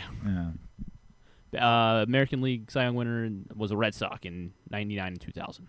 Dennis not Dennis. Pedro. Right. Yes, Pedro. Pedro. How about the National Leaguer? It was the same 2 years? Yeah, he actually did this 4 years in a row. Did 4 years in a row. Were they all in the National League? Oh, maybe they weren't all in the I would National assume League, that they weren't all in the National League. 4 years in a row. When did he switch to... This guy was pretty good. He was incredibly good. Dwight Gooden? No, he's like legitimately one of the greatest pitchers of all time. Greg Maddux. He did it all with the Diamondbacks. Okay. Diamondbacks. Randy Johnson? Jesus. Yes. Right. Yes. This is, Okay. 2008, 2009, it's San Francisco Giants. That would be Atlee. Not Atlee Hammaker. The guy with the long hair. Yes. Tim Lincecum. Tim Lincecum. Then you got Kershaw, and then he was a Washington National this time. Max Scherzer. There you go. And one more. God, Griffin. The Mets. Mets. Yeah. 16, Jacob DeGrom. Yes, DeGrom in 18-19. There you go. That was back-to-back yesterday's tidbit that everybody already heard. Well, Stan. Thank you. I hadn't heard it. Yeah, Stan. Well, why weren't you listening to the show, Stan? It's a good tidbit. Maybe you should listen to the show a little more frequently. There's great. Griffin's got occasionally something. To offer. Always. Occasionally is something to offer. If you haven't picked up the print issue of Press Box yet, Stan, we were just talking about Jim Smith in the last segment. Great cover story from Don Marcus about the Maryland Athletic Director. Get to your Baltimore area High's Dairy store to pick it up today. You can pick it up for free, and as always, you can read it for free in its entirety at PressBoxOnline.com. Let's get today's tidbit. Today's tidbit is brought to you by Project Game Day, which returns this Sunday. Of course, I will be on the road. I'm going, Stan, you don't know because you haven't been listening. I'm going to Cleveland on Sunday. I'm taking the family, surprising the kids. Oh, I'm sorry. What? Cleveland? Yeah, it's not. I mean, that part of it Flying isn't or sexy. driving? No, we're driving. You know how much it costs to fly to Cleveland? Plus, yeah. My wife had this moment where, like, when we presented all of this, it was always that we were driving, and then she was like, I don't know why. I thought it was only like 4 hours. And I was like, What if you did a train? 5.5. I'm like, it's not that Are there much. trains to Cleveland? I don't think so. She said, well, why couldn't we fly? I said, you go right ahead. I tell you what, why don't you go look at what that would look like at the moment? And by the way, they haven't even with the government back, they haven't even brought all the flights back yet. I don't know what that's all about. I don't know what the story is there, but the cost for the 4 of us to fly to Cleveland would have been $2,500. Bingo. To Cleveland. Had that conversation with my wife after we had agreed to all, and she knew. How about a bus? Take a bus. Could be an option. Bus is probably like $120 a person. So we're just doing it. We're just driving up there. It's gonna be fine. We're gonna have a fun time. But that means I will not be there for game day on Sunday. It'll be Andrew Stecca leading the show with, of course, Rita and KZ and Tyus Bowser and Griffin. And so please hang out with the crew following Ravens Browns. After Ravens victory. That's the idea. PressBoxOnline.com/GameDay. It's all brought to you by Game Day Men's Health. 1-800-GAMBLER, helpmygambling.org, the Costas Inn, and Live Casino and Hotel. So are you sleeping over in Cleveland? We are going to drive to Pittsburgh Saturday night. We're going to spend the night there. Okay. Because I can't leave until after the Stevenson football game on Saturday. Gotcha. So we're going to split it up. We're going to drive to Pittsburgh Saturday night, stay there, and That's then like drive. an hour away, right? It's like an hour and a half, 2 hours, okay. somewhere in that range. Drive from Pittsburgh to into Cleveland Okay, on but how about Sunday getting morning. home? Oh, straight shot. Straight shot. About 8 o'clock Sunday night, I'll be throwing everybody in the car and saying it's time for y'all to get a nap, and I'll just drive us home from Cleveland. I mean, this is a guy who drove from Arizona and back. From Arizona back with a psychotic. Watch your phone chargers in Ohio. Why? What happened? People like to steal your phone chargers in Ohio. What? I was at a Raising Cane's. I plugged my phone into the wall, was eating, and someone took my phone charger. They did not take my phone. But that's a terrible thing to say. People in Cleveland. Yeah, right. Like I mean, that's a bizarre. No, why would you put your phone charger in? I mean, yeah, because I Why was didn't in you Ohio. charge Stupid. Why didn't you charge your phone in the car? I didn't have a car charger. Maybe bring a car charger. I intend to, for the record, I intend to bring a car charger. Well, here's the thing. I'm just presenting you what happened. Right, but that's a one-time. That's terrible. For the record, I've had things happen to me. It doesn't make me assume that everybody in that state does that. Well, I mean, it's Ohio though, so you can't. Somebody ate my lunch once when I worked at a Best Buy in Bel Air. I don't assume that everyone in the state of Maryland steals people's lunches. I would assume everyone at Best Buy does, though. Is that the way that is kind of how. Very weird. I took a crap in Ohio once. That means that everyone in Ohio takes a crap. And I wouldn't flush it. Well, actually, that's stick it to Ohio. Probably true. Lamar Jackson did it once. We know that.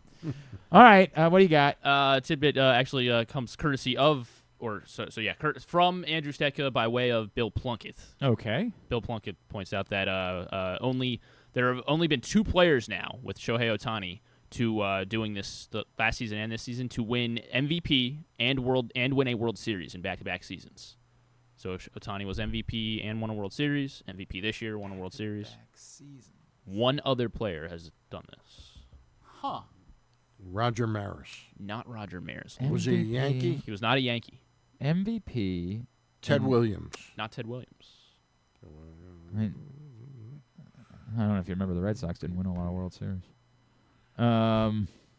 Let me understand what the question is. They have to have won 2 World Series in a row. Yep. But in the same year, they both won the MVP and won the World Series 1 year. Right. And then the next year, they also won the MVP and won the World Series that year. Okay. So it all happened in the span of 2 years.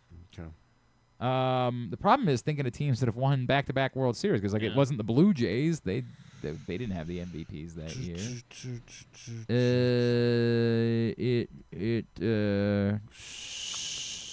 The St. Louis Cardinals? No, not the St. Louis Cardinals, but you do have the right league. I've got the same league. Who else won back-to-back World Series titles?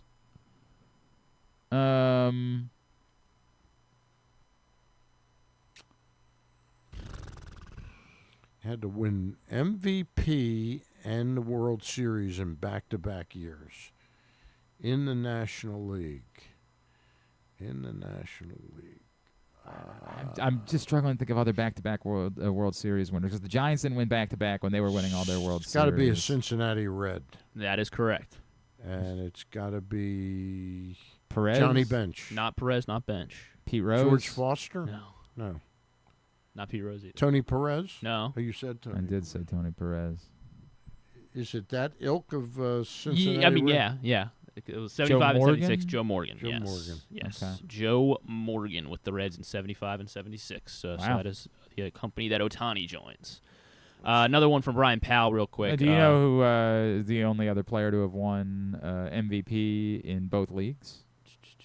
Oh, wow, that was going to be this tidbit, actually. Oh, really? Yeah. Frank Robinson. Of course it's Frank Robinson. Yes. Of course it is. Yes. I heard this stat the other day. You've probably seen it. It was on TikTok. It was John Smoltz talking about Tony Gwynn.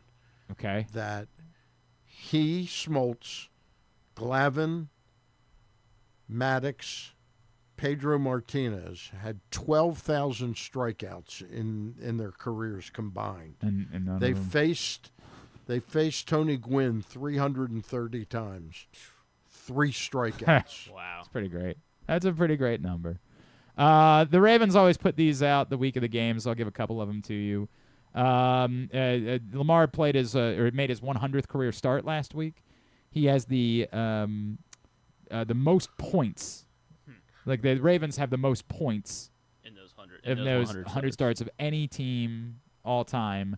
Who would the next 4 be on the list? Most points scored with this quarterback in their first 100 starts. Brady. Not Brady. Montana. Not Montana. Young. How about Not one Young. of the quarterbacks that played for Coryell? No. But Mahomes. Mahomes is number 3 on the list. Wow. So 2,871. Did you say Lamar's won? Lamar's won. 2,883 points scored. How many points? 2,883 in his many first did 100 Mahomes starts. have? Mahomes 2,871. Jeez. So it's very tight. Very How tight. about Bradshaw? Not Bradshaw. Ben. Not Ben. Allen. Nope. He's not in the top 5. Nope. So we snuck into another tidbit. Yeah. Mm-hmm. Your tidbit. Mm-hmm. My contract doesn't have me. I understand doing that. two Stands like I 8th understand tidbit that. today. I said it wasn't a Coryell, but maybe that franchise might have produced another. Dan Fouts? Not Dan Fouts. Philip Rivers? Philip Rivers. Philip Rivers, 4th on the list, 2,744. How about Peyton Manning? Not Peyton Breeze. Manning. Not yeah, Drew 'cause he Brees. was, Drew Brees, remember, in San Diego It was not. not good. Yeah. Yeah. And Manning had the terrible year the Mhm. first year. It's not Manning. It's not Either Manning. Not either Manning. So how many do we Both. have? You We have need 2 2 missing. more. Both are Yeah. NFC quarterbacks. McNabb. Not Donovan McNabb. It's a weird Hurts. one. No. He probably has in 100 starts. Yeah. Randall Cunningham? Not Randall Cunningham. I think we've named all the Eagles. It's not an Eagle. Kevin Cobb. No, not an Eagle. How about Fran Tarkington? Not Fran Tarkenton. Oh, you said NFC. How about Sonny Jurgensen? Not Sonny Jurgensen. Rodgers. Aaron Rodgers, number 2 on the list. Very His good. first 100 starts at the Green Bay Packers. Favre. 2,877. No more Packers Okay. on the list. Johnny Star. Unitas. He was not in the NFC. Aikman. Not Troy Aikman. So Staubach. Not Roger Staubach. How about Charlie Morton? Not Charlie Morton. Not No, Charlie close. Morton. What was the quarterback? Dak. What was the quarterback for Dallas? Dak Prescott is the answer. Dak Prescott. Dak Prescott, 5th on the list, Who's the quarterback I'm thinking of? 2,667. He followed Roger Staubach. Craig Morton. Craig Morton. Morton. Yes, Craig Morton. Old Uncle Craig. So the other numbers they gave us for his first 100 starts: fewest interceptions thrown in the first 100 starts. Lamar Jackson with the fewest all-time at 50, ahead of Aaron Rodgers, 54, Russell Wilson, 59, Derek Carr, 64, and Neil O'Donnell, a former Terp, at 64. Most wins by a quarterback in his first 100 starts. Lamar Jackson 4th with 73, behind Mahomes at 78, Brady and Staubach at 76. Highest passer rating in his first 100 starts. Lamar Jackson 103.3, second all-time behind Aaron Rodgers. And most pass touchdown percentage. So how many of his passes were touchdown? That's not a thing. They're making that. So one that's up. like 5%, right? It's a 6.6%. and it's third behind Len Dawson and Aaron Rodgers. But that's not a real number. That is a that's real number. Make Touchdown that's rate. That's touchdown rate. Believe number. That's not relevant. And one of the things we're all I mean, having a higher one's a good thing. You know, we had Derek Mason on yesterday to talk about how Mark Andrews is about to break his receiving yards record. I didn't even realize that he's also about to break his career receptions record for the Ravens. What's that number? Mason's number is 471 for receptions. Andrews is at 465. 465. So he's 7 away from breaking his career receptions record. He should 4 do that yards this away. year. This year. This Sunday, he should break the receiving yards record. He only needs 4 yards to break that record. The receptions record might take another week or so. We'll see. Or he has a big game on Sunday and he knocks them both out. We will see. And I'm sure the folks in Cleveland will do the right thing, stop the game, and have a nice recognition of Mark Andrews. And what's the writer in Cleveland? I'm sure he'll... Oh, Tony Grossi. Tony I'm Grossi sure he'll be probably 100%. vote for him for the Hall of Fame. No doubt about it. Here's what's coming up totally tubular-wise. Tubular is brought to you by Live Casino and Hotel. Tomorrow night, UFC 322, right? It's Israel Makhachev versus Jack Della Islam Makhachev. Islam Makhachev. Israel Adesanya is a different guy. Correct, I just made that one person. Islam Makhachev against Jack Della Nurmagomedov. I believe. No, he wishes he was a Nurmagomedov, but no, Jack Della Maddalena. JDM. Oh, JDM. That's tomorrow night, 10 o'clock. Zhang Weili and Valentina Shevchenko. Sure. And you can watch it for free instead of paying big money on pay-per-view to watch UFC 322 tomorrow night inside Sports and Social at Live Casino and Hotel. Is it the reason you don't have UFC fighters on the show? Is it you? Is it about me? There's some other reasons, too. Yeah. It's not been a priority for me. Tonight, Towson Hoops hosts Norfolk State at 7 on Monumental. Navy hosts Washington College at 6 on ESPN+. Tomorrow, Maryland-Illinois football, 3:30 on FS1. USF Navy at noon, big one on ESPN2. Morgan football's at Norfolk State noon on ESPN+. Loyola basketball at 2 o'clock tomorrow on ESPN+ against Stonehill. And Maryland basketball taking on Marquette tomorrow. Let's go. 2 o'clock tomorrow. 2 o'clock tomorrow. It's on the Cock. It's on Peacock. Love the cock. Peacock. They've said that about you. Towson Albany tomorrow, 1 o'clock on Flow Sports and football. Just because you like the cock one time doesn't mean that you're a cock lover. It just means you one time enjoyed the cock. That's all it means. Everything else, basketball-wise, tomorrow, GlennClarkRadio.com. Sunday. Bengals Steelers, 1 o'clock on CBS, followed by Ravens Browns at 4:25. Locally, the rest of the country will get Chiefs Broncos at 4:25. Madrid game, 9:30 a.m. on NFL Network. Commanders Dolphins. Fox for Packers Giants at 1, and the Sunday night game, Lions Eagles at 8:20. Everything else, GlennClarkRadio.com. Now, is Kurt Warner going again to I don't Madrid? know. I feel like they've been using different crews for every game. It's Kenny out. I think Hard-hitting interview with the Kenny. president. So Kenny wasn't. Kenny was not. Oh there no, last that's right. week. They were at the. I think it is DC. Kenny Oh Albert. God. Oh Jesus Christ. Jonathan Vilma and Kenny Albert. Anyway, non-sports. Pluribus. An episode of that on Apple TV Plus. Wait a minute. Just one more thing about the interview with the president. Mm-hmm. It was okay. I get not asking a tough question there because first of all he's not going to answer it. But when he complimented him on the play-by-play on that one play. But I took a nap during that window, and I was glad I didn't miss anything.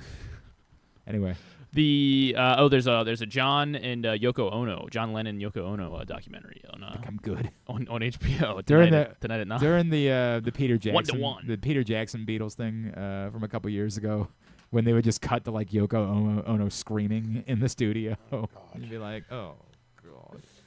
It was great. It's great stuff. Eddington is streaming now on HBO Max. That was like Pedro Pascal, and I forget who else was in it. But apparently it's good over the summer. Okay. I haven't seen it yet, so I might have to check it out. Anybody watching Down Cemetery Road? I mentioned not it yet. last week. No. It was Sorry, Stan. Very good. Sorry, Stan. Not gonna probably. Very good. Damn. I mean, I just stumble. Right. Maybe I'll stumble into that one. All right, come Did on. you watch Slow Horses? Very Jonas Christmas movie. I know, real stuff. Come on. A very Jonas Christmas. I'm probably gonna watch Griffin, this. we gotta go. There's other stuff. Glenn Powell's hosting SNL. Okay. Along with Olivia Dean, the musical. She's talented. guest. She's very talented. I like her. Season 2 of Landman on Paramount Plus, because it is also the season 3 finale of Tulsa King. So Tulsa King right into Landman for the Paramount Plus subscribers. Did I see that Taylor Sheridan is out at Paramount? Oh, really? Like it's What? like all they've That had can't be is right. Taylor Sheridan. I Like swear to God, I saw that. So this will be it, Landman season 2, I and we're done. guess. Hang on a second. Was Taylor- Landman good? Did you watch I first didn't season? watch Landman. Did you watch? I it? did not. Everybody's raved about it. I just. I mean, it's just that Yellowstone, Yeah, Taylor into Sheridan is definitely leaving Paramount. What is it, 1923? Yeah, everything. Everything he's done. Interesting. Go ahead. Anything else? You're gonna be on Kimmel? Why? Mr. T and Jason Bateman? I am Mr. T. That's what they said to me when I went to Game Day Men's Health. Okay, that's it? Yeah, that's it. All right, very good. Is there a chair company on Sunday? There is, yeah, sorry. That's actually a good show. Why Chair are you Company, leaving that out? Welcome to Dairy. Now we're doing too much. Oh, I Love L.A. as well. I don't know what that is. It's a new show as well on HBO. Is it good? Not from. I mean, Josh Hutcherson is in it, so. That doesn't mean it's good. Well, I mean, is it's it good? Interesting. I saw a clip and it looked somewhat funny. All right, that's it. We got nothing. Thanks today to Stan the Fan. I'm not putting over. You know me. I'm not putting over TV Great point. shows You were trying to put unless I over want a to. Jonas Brothers Christmas. Yeah. Well, that's because that's thanks. good. That's gonna be Down good. Cemetery Road. They're trying to. They're touring in Europe and they're trying to get home and their flight gets canceled and they have to plane, trains, and automobiles. Stan back the to the United Fan is States. how you follow him. And thanks also to Chad Brown. We'll get that up in the greatest hits section of the Paul Walter Hauser is going to be on Celebrity Wheel of Fortune tonight. tab at GlennClarkRadio.com. Game day on Sunday. Hang out with the crew. I'll be back on Monday. Thanks to everybody at PressBox, all of our great sponsors and partners, including Game Day Men's Health, 1-800-GAMBLER, helpmygamblingproblem.org, at countysports.zone, your local Toyota dealer, buyatoyota.com, the Costas Inn, as well as Live Casino and Hotel, Nick's Fish House, and your Baltimore area High's Dairy Stores. Thanks to Griffin at Griffin_Bass. Follow us, Twitter, Instagram, and TikTok at Glenn Clark Radio. Have a great weekend. Go Ravens. Go Maryland, Towson, everything. Navy, all the local hoops teams. Go all of you this weekend. Duke sucks. Let's wrap up today's show. If you missed it last night, I hosted Sportsline on WBAL. Had the opportunity to catch up with two-time Super Bowl champ Torrey Smith. Here it is for you right here on GCR. Torrey, it's Glenn. It's great to catch up with you, man. Thank you for taking the time for us, as always.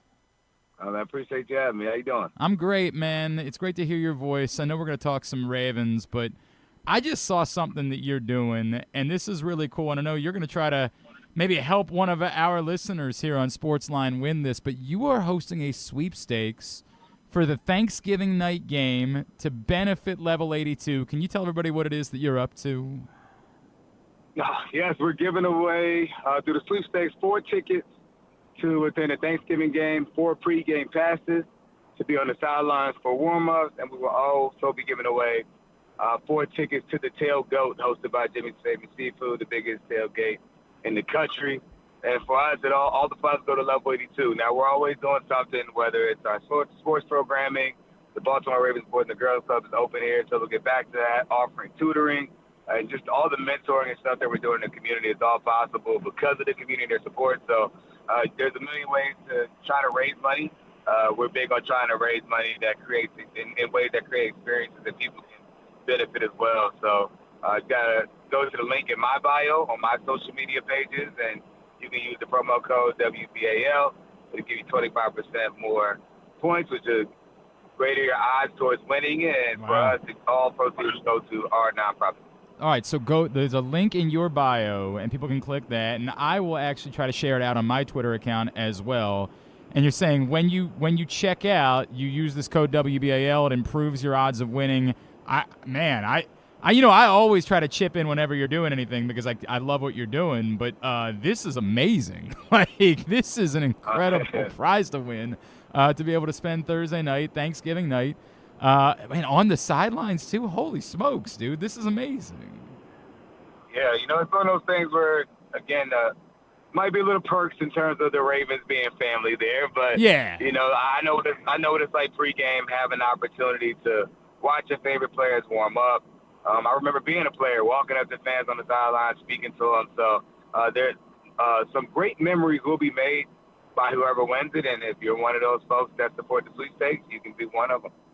This is incredible stuff. Look, we've talked about Level 82 a lot over the years, you and I, and what it means to me that this is something that was on you and your wife's heart to commit to. But You brought up now with the Ravens and the Boys and Girls Club. Can you tell me what that's meant to you, to your family, that partnership, and as someone who's not necessarily from here, but as committed to this being home, how powerful that connection has been for you? It's been a major blessing. You know, when I retired and we took over that center, and I had no idea how we were going to fund it, operate it, or anything. I just knew we were in. And it was a lot of hard work, and the Baltimore Ravens and the Bishotti Family Foundation, through their support, has transformed it into a Boys and Girls Club that will be one of the best in the country. So for me, it was never about me, my name, my face, my family, or anything. It was about making sure the people in that area of Baltimore had what they need to be successful. And I'm excited for what's there, what it means, and be able to see it already. I mean, the building and courses and things like that will start in the next couple of weeks, but the field has been open, and Green Street Academy has played football games there. It's been amazing to watch the community come out. For years, they haven't had a home field. And to watch, you know, the kids that we've seen in our program over the years, the kids I've been able to watch walk up and down those streets, be able to have a sense of community has been awesome. And our program, Level 82, we've been able to play games there as well. So it's been really exciting and a major blessing for that area of Baltimore. That's awesome, man. We're going to talk more about it before we wrap. Torrey Smith is with us here on WBAL. Torrey, the cool part, talking about WBAL, of course, we heard you calling a game just a couple of weeks ago here on BAL. First of all, how did you enjoy the experience of calling the game? We know you've been doing a lot of the other stuff, the pregame and stuff like that, but how much fun was that for you? Is that something that you'd like to do more of in the future? Oh, it is. I really enjoyed calling the game. I've had the opportunity to do it a few times, and doing it with Jerry Sandusky makes it very easy. He's a great teacher, extremely patient, and he's the best at what he does. So to have someone like that helping to guide you, it makes it very easy to be able to just talk about the game, right? To me, it just feels like you're casually watching the game, and you have the opportunity to add your input to what you're seeing and trying to pay attention because there's no screen. And so it's really cool to really see in real life. And honestly, I just enjoyed the thrill of it. I had to contain my fandom, my reactions like I'm on the sideline, which is an adjustment there. But I really enjoyed, covering it with Jerry, and it was a great time. When the Ravens were sitting at 1-5, were you worried? Did you have a kind of calm sense of they get Lamar back, everything's going to be all right, or were you legitimately worried about where this might go at that point? I've been consistent the whole way. I'm a glass half full guy. So much so that everyone on social media thinks I'm extremely Baltimore biased and Harbaugh biased, and nothing get me wrong. But it's like I've been there. Right? I've been there. Just until the numbers say you're out of it, you're not out of it. You're looking at a team that going into the season, many people thought had the best roster from top to bottom. And now you're dealing with injuries, and you already had the toughest slate to start the season. And to me, I looked at it like, well, the offense was playing well, the defense wasn't. And with the personnel they had, that wasn't going to last the longest. And the injuries, you can't predict that, like we all know. But to me, I was just looking, I was like, man, this team has what it takes. You can't go from the end of August thinking this is the greatest team possible in Ravens history to now they lose a few games and you're like, this team stinks, fire everyone, right? Like, you're watching what's going on. They were in every game except for one. And that's the part in the lens that I think, being a former player, I truly get, because there are a few plays that really are the difference in the game, and we were able to see that. There were uncharacteristic turnovers at times, right? Derrick Henry's the guy who has not had fumble problems his entire career, right? For whatever reason, at the beginning of the year, the ball fell out a few times. Right? You're missing your big fullback in Patrick Ricard, and that's a big deal to this offense. And so then Lamar goes out, we already know what that means. So I knew coming out of it, there was a great opportunity, and I fully expected. The number I was targeting was 10. I was like, there's a path to 10 wins.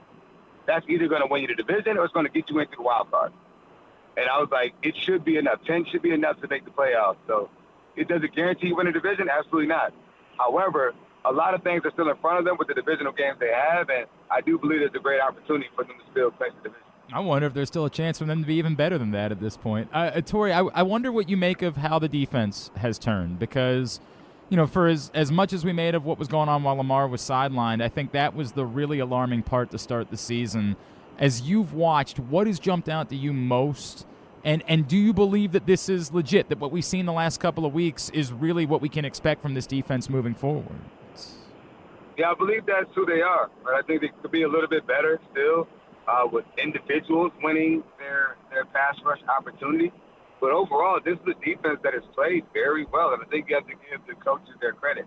And also Eric DeCosta as well. They've had to move guys around. They've had to bring guys in because there were some holes that they identified, and there were certain pieces that fit what they needed to do.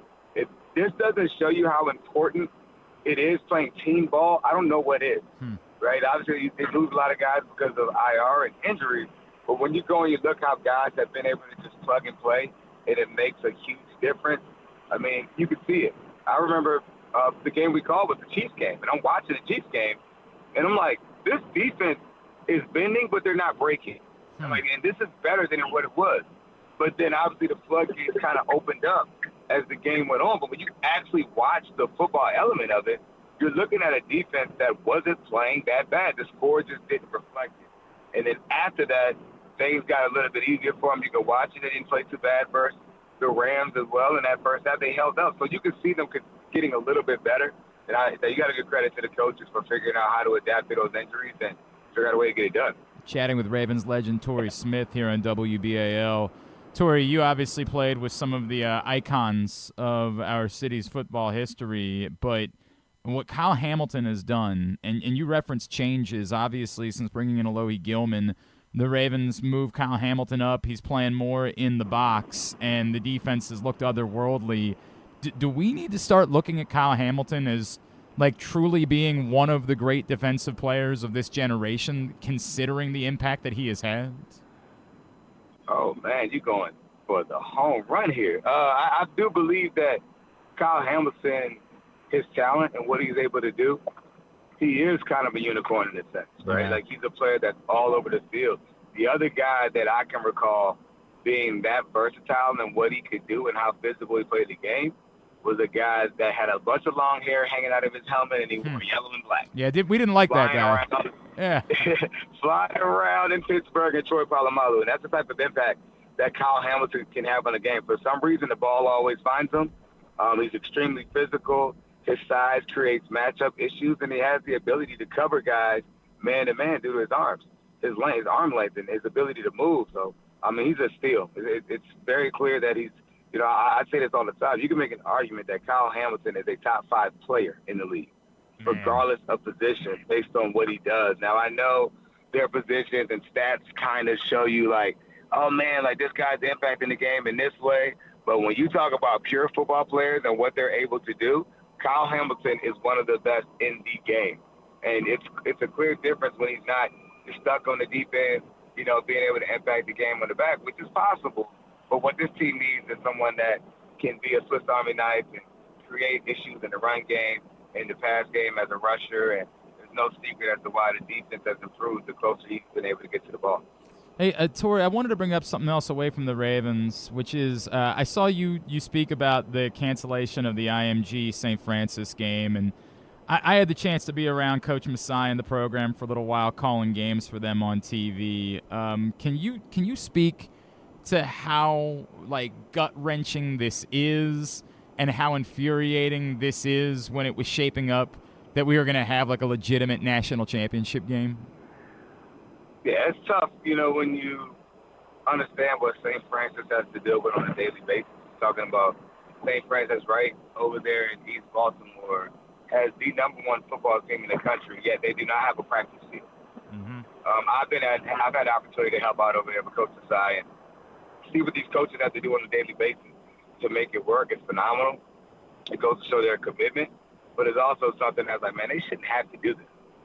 You know, you're watching coaches, they're piling kids in and carpool and they try to do whatever they can to make sure the kids can get to the practice field wherever it may be in the city that day.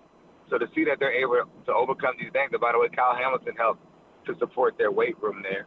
But you're able to see a group of coaches that are super committed, kids that had the opportunity to go and play at the next level. They're graduating. A bunch of their guys are in college, graduating in 2 years academically because of things they've done at St. Francis, dual enrollment with CCBC, and just so many different things they've been able to do. But there's been a narrative around this team like that things are negative, things are bad, and I've been able to kind of peel back the layers and see for myself that they have a lot of talent there and opportunities are being created based on what they're able to do coming out of St. Francis. And the adversity that they deal with on a daily basis is for sure going to help them in the long run. But in my opinion, it's not something that the number one team in the country should be. Because you talk about IMG. IMG has everything. IMG, people that go to IMG downgrade when they go to college most of the time. So it's a phenomenal place. And I got a lot of love and respect for those coaches. But we had the opportunity to see a true 1-versus-1 matchup to see who was the top team in the country. And it's frustrating that it's not going to happen. I'm with you on that. All right, Torrey Smith, remind everybody what it is they can do in order to get involved in this sweepstakes and be there for the Thanksgiving night game against the Bengals. Remind everybody the entire rundown. So our sweepstakes will be for 4 tickets to the Thanksgiving game versus the Bengals. You also have 4 pregame passes to have the opportunity to see players pregame, get your pictures. You never know who may come on by and say hello to you. But also, you'll have 4 tickets pregame to the Tailgate, hosted by Jimmy's Famous Seafood, the biggest and best tailgate in the country, and courtesy of Jimmy's Seafood, and also the Baltimore Ravens are the reason why we're able to offer that. So we're excited about it. I'll be there doing my thing pregame, and since it's a night game, I actually get to steal a meal with my family before I sneak on up. So I'm excited about that, and this can be a huge Thanksgiving evening gift for a family by entering the sweepstakes, but you're also supporting the work we're doing at Level 82. And use the code WBAL, and you will up your chances of winning. That link in the bio at Torrey Smith WR. Torrey, always appreciate you, man. Thanks for spending time with us tonight. Look forward to seeing you soon. I appreciate you having me.